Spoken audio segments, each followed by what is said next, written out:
और अब तो यह भी संसद में झूठ बोल दिया गया कि प्रधानमंत्री जाते हैं तो हवाई जहाज में ही सोते हैं, और कहता खुद को चौथा खंबा है, काम सरकार के डंडे जैसा करता है। कि इस मीडिया से आप लोकतंत्र की उम्मीद मत करना। इतने डरे हुए लोगों के बीच में कोई च्यवनप्राश का बिजनेस कैसे कर ले रहा है, ये मुझे समझ में नहीं आ रहा है। नेशन वांट्स टू नो करते करते आए थे, अब आगे कहते हैं गवर्नमेंट वांट्स टू नो। मैंने खराब से खराब एंकर देखा था, तलवार के साथ एंकर नहीं देखा था। कि अक्षय कुमार ने खुद इंटरव्यू की पेशकश की थी या उसको उसी तरह से रात में जगा के लाया गया था जैसे राज्यपाल को लाया गया था।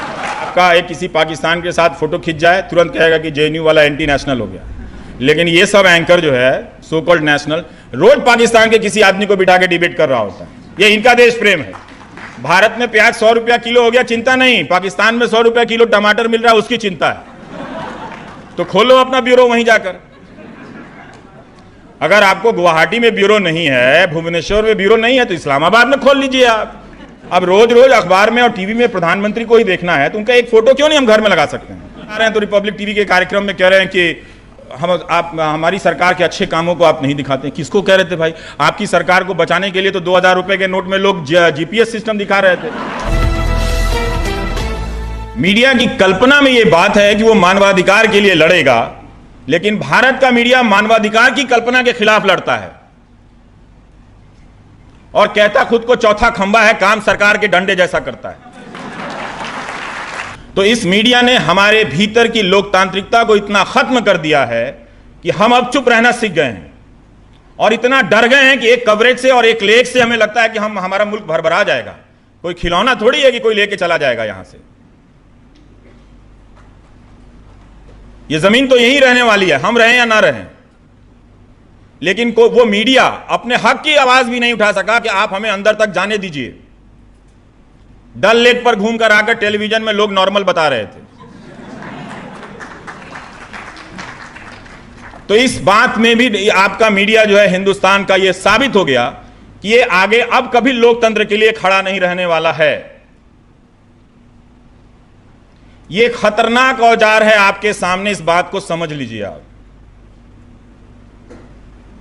जिस तरह से कश्मीर को लेकर इस मीडिया ने चुप्पी किया, डर गया, उसको लगा कि आईटी सेल हमला कर देगा, लोग हमला कर देंगे, लोगों में ये ओपिनियन है। अजीब, पहले तो खुद ही मेजोरिटेरियनिज्म गढ़ रहा है और जब पूछने का आता है तो अपने ही गढ़े हुए बहुसंख्यकवाद से, मेजोरिटेरियनिज्म से वो डर जाता है। तो वो खत्म हो गया। वो आपको खत्म करने चला था और खुद को खत्म हो गया। इसीलिए आप देखे होंगे जब 2014 का एग्जिट पोल आ रहा था तो अर्नब गोस्वामी और देशमुख की दोनों दौड़े दौड़े आ रहे थे उसको लेकर। मैंने लगा इस सेट पे क्यों दौड़े आ रहे हैं, ऐसा लग रहा है एग्जाम का क्वेश्चन लेके भागे जा रहे हैं। तो वो हरकतें कर रहा है, अजीब अजीब हरकतें कर रहा है, क्योंकि उसने अपना विवेक खो दिया है। जब आप विवेक खो देते हैं तो आप हरकतें करते हैं, बातें नहीं आपके पास करने के लिए। इतनी उग्रता किस बात के लिए भाई? किस बात के लिए तुम देश में इतनी उग्रता, इतना आक्रोश भर रहे हो?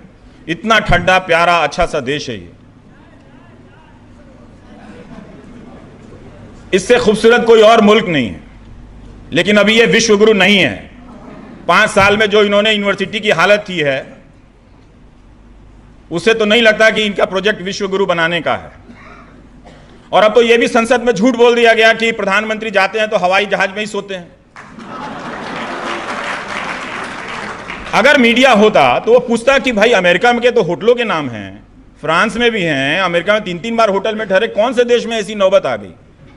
मतलब ठीक है, हम खराब ऑडिटोरियम बर्दाश्त कर लेंगे, लेकिन हमारे प्रधानमंत्री एयरपोर्ट पे सोए, यह हम बर्दाश्त नहीं कर सकते।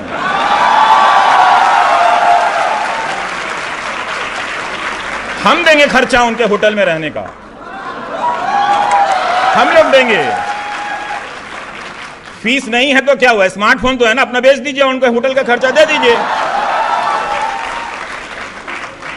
कुछ भी बोला जा रहा है और कुछ भी बोला जा रहा है, लोगों तक बात पहुंचाई जा रही है, क्योंकि बीच में अब मीडिया का फिल्टर नहीं है। सीआरपीएफ आ गई है? नहीं, कोई बात नहीं, वो जवान बाद में मुझे ही व्हाट्सएप करेंगे, सर सैलरी मिला, मेरा टॉयलेट का फोटो देख लो।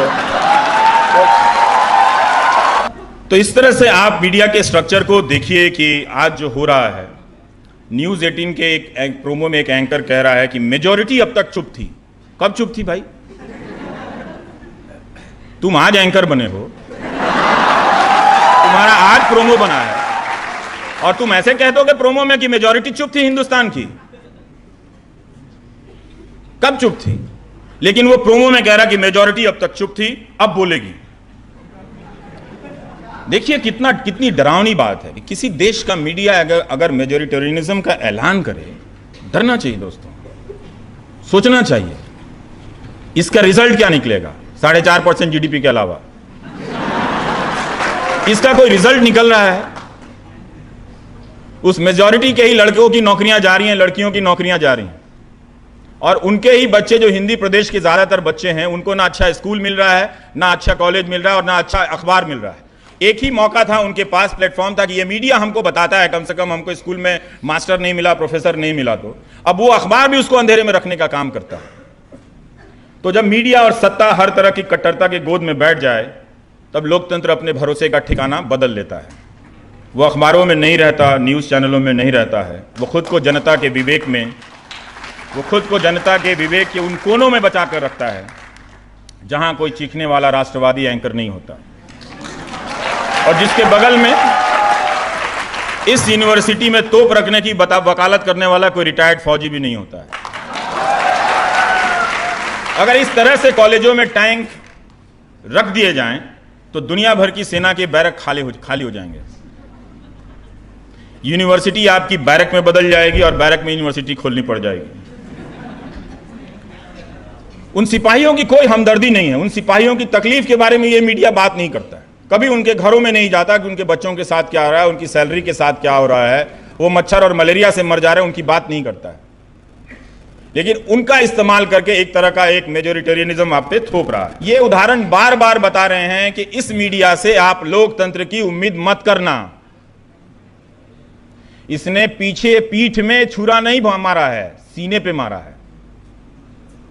भारत के लोकतंत्र की छाती पर इस मीडिया ने छुरा मारा है, पीठ में नहीं। तो अगली लड़ाई अगर आपको इस लोकतंत्र को बचाने की है या अपने भीतर लोकतांत्रिकता को बचाने की है, तो आपको इस मीडिया से लड़ना पड़ेगा।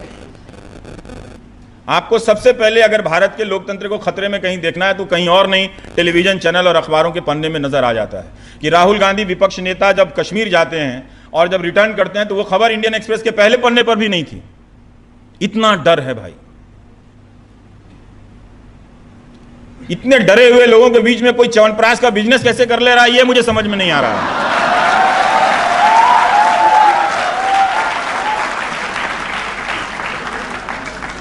एंकरों की भाषा, आप उस भाषा को कभी एनालिसिस कीजिए। ये पूरा एंटी वीमेन लैंग्वेज है, पैट्रियार्की का लैंग्वेज है जो चीख कर बोल रहा होता है। नेशन वांट्स टू नो करते करते आए थे, अब आगे कहते हैं गवर्नमेंट वांट्स टू नो। भाई कमाल है।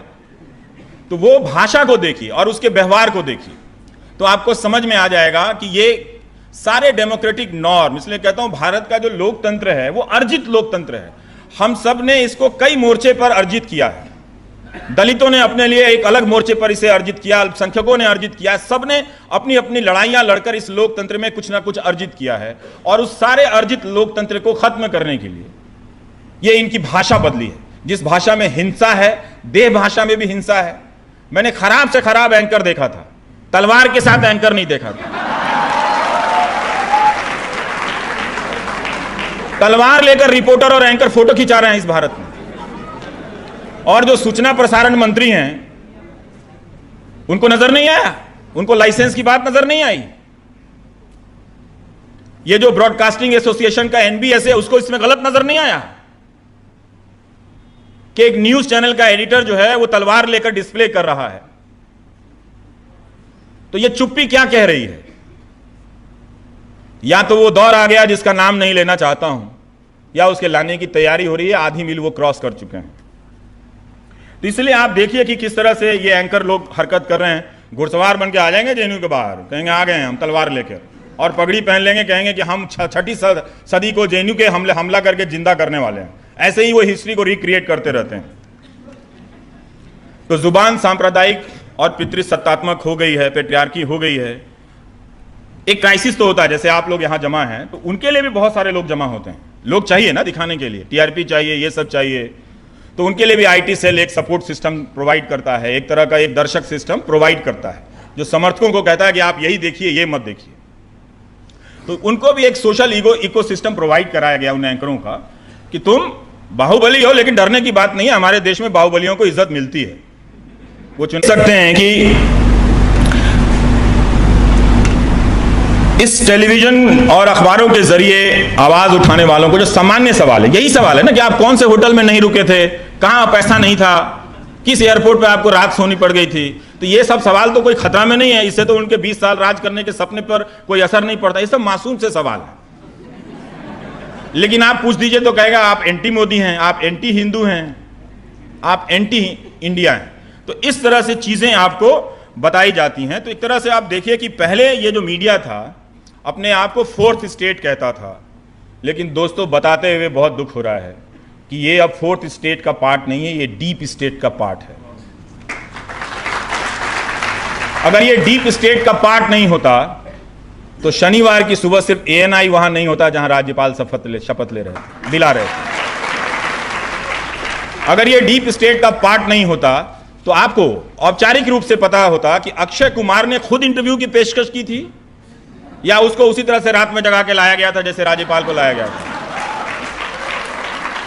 और आपको एक बेसिक बात पता होती कि इस इंटरव्यू को किस चैनल के क्रू ने रिकॉर्ड किया, कहां पर यह एडिट हुई, कुछ पता नहीं है। और एएनआई के जरिए इसे जारी किया जाता है, सभी चैनलों पर इसको दिखाया जाता है, क्योंकि प्रधानमंत्री का इंटरव्यू है तो वो दिखाना ही पड़ता है। दिखाने में वो बात नहीं, लेकिन यह बना कैसे, इस सवाल का आधिकारिक रूप से हम जवाब नहीं जानते। क्यों नहीं जानते?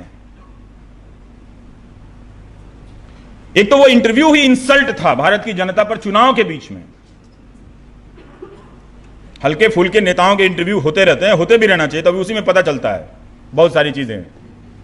लेकिन बीच चुनाव में, और उसको बड़े बड़े एंकर कह रहे थे कि ये मोदी जी का मास्टर क्लास है और इनको विपक्ष को क्लास लेना चाहिए, सिखाना चाहिए। जिस एंकर को यह पूछना चाहिए कि इंटरव्यू कहां से आ गया, इसका कॉस्ट क्या है, इसकी लागत क्या है, कौन लोग थे।